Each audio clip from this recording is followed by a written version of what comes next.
Today, Hillary Clinton finally began her testimony before the House Benghazi panel, and so far, the dialogue between her Democratic allies, and Trey Gowdy and the other Republicans who are effectively setting this up as a massive attack against her and her campaign for the presidency has been exactly what we would have predicted. Now, we're going to have a bit of Hillary Clinton in a bit, but we want to start off with Trey Gowdy, because in the two clips that you're about to see, he is going to make very clear that he understands the pressure that is being put on the Republican Party over the past few weeks for the very political nature of this investigation, questioning whether it needs to exist in the first place, and he's going to attempt to respond to those allegations.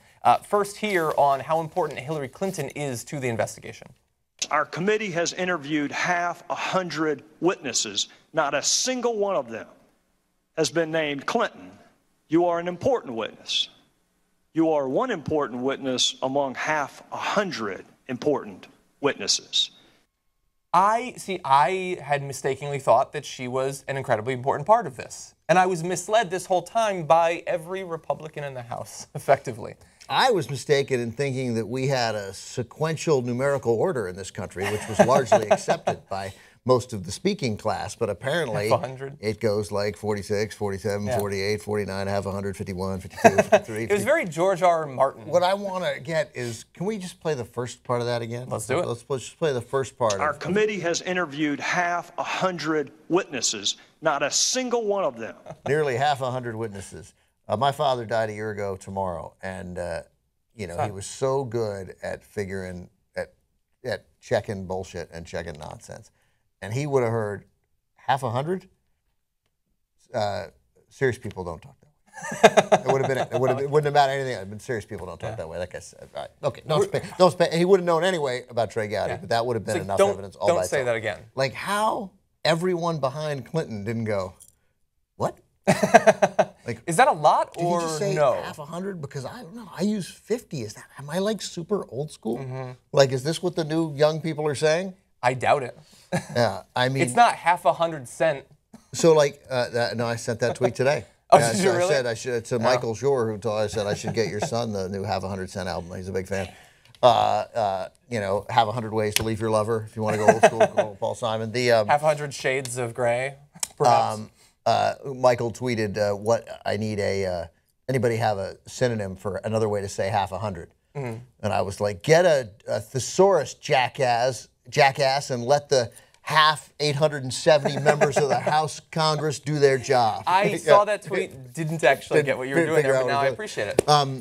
Okay, but stressing there, she's not that important, which I think is laughable. I mean, I think that they are massively overstating her influence on what happened before and after the incident in Benghazi, but they clearly have been emphasizing it. And so to come now, after 17 months of investigation, and try to pretend that you don't really care about her, as if she's trying to make it about herself and not you, I think that's incredibly laughable. Look, maybe I'm totally wrong about how politics works, but I don't think so. And I think that everyone, and we have poll numbers backing this up, everybody knows it's about her.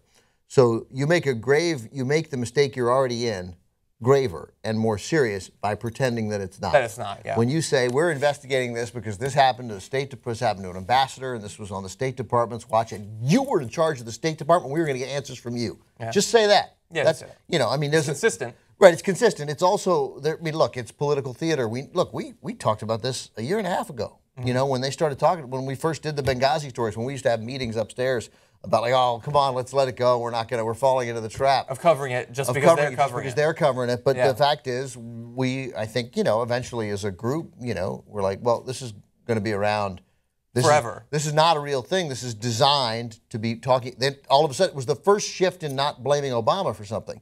Because there was a recognition that this is an issue which we can drag on and have congressional investigations leading into the presidential campaign season. It was perhaps the first sign that the presidential campaign had begun. That's right. They did exactly 100% what they set out to do. They've had 7 committees investigating this. This is the 8th or the 7th. Yeah. This is the 7th, I believe. There was 4 others in the House, 2 in the Senate.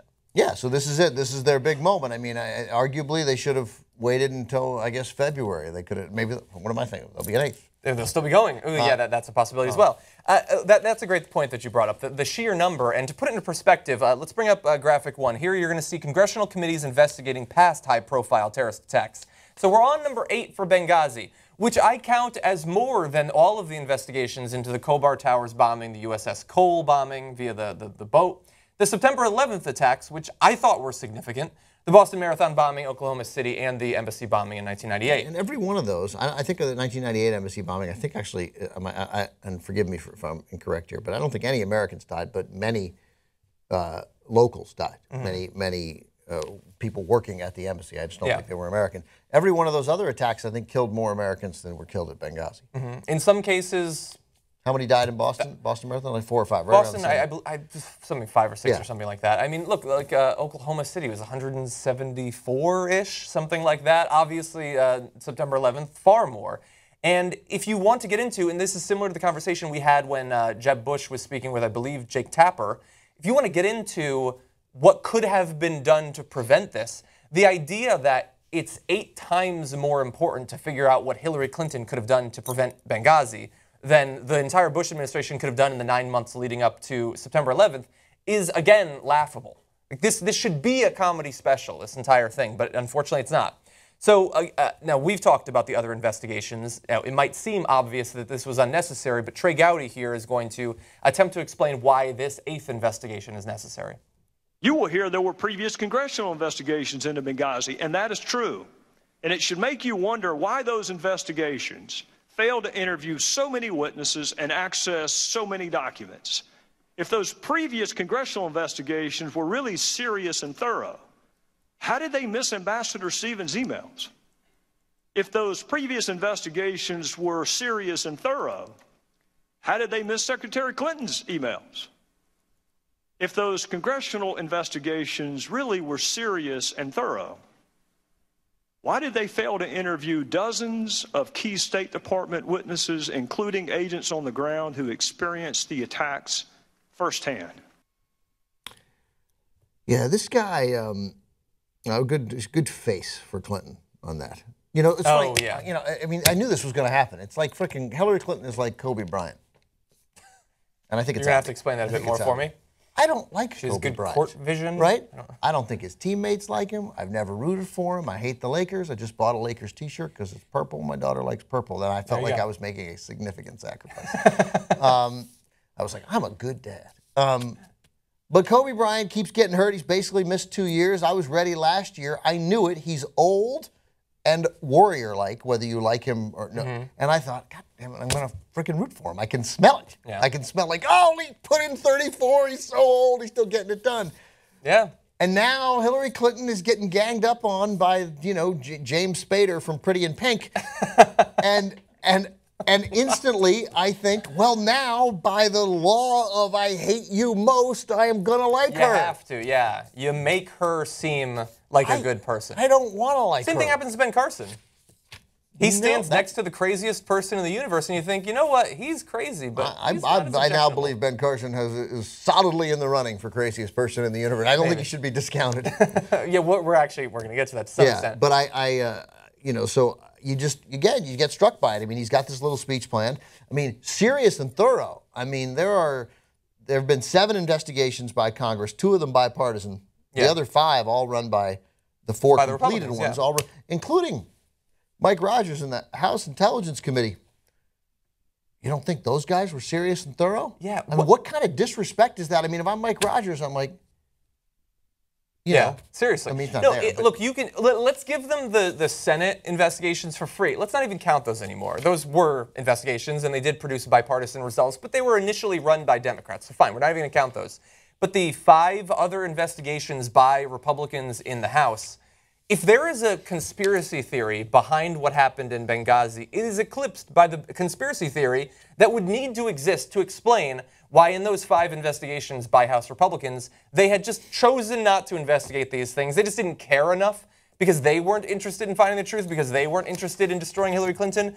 He needs to explain that to justify getting millions more dollars to continue running this select panel. And by the way, we were wrong. It is 8. There have been 7 others. This is the 8. 2 congressional, 2 Senate bipartisan, and 5 other ones. And then 5 other ones in the House, chaired by Buck McKeon, no longer in the House, a serious conservative from here in California.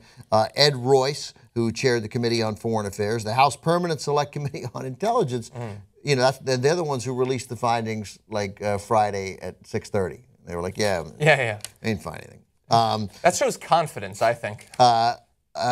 Then the judiciary, chaired by Bob Goodlatte, as I like to say, from Virginia, serious conservative. And then, if you'll remember, Darrell Isse is on the House Committee of Oversight and Government Reform. I mean, these guys are not going easy on Clinton, and it's just, it's laughing. It's preposterous, and so don't say it.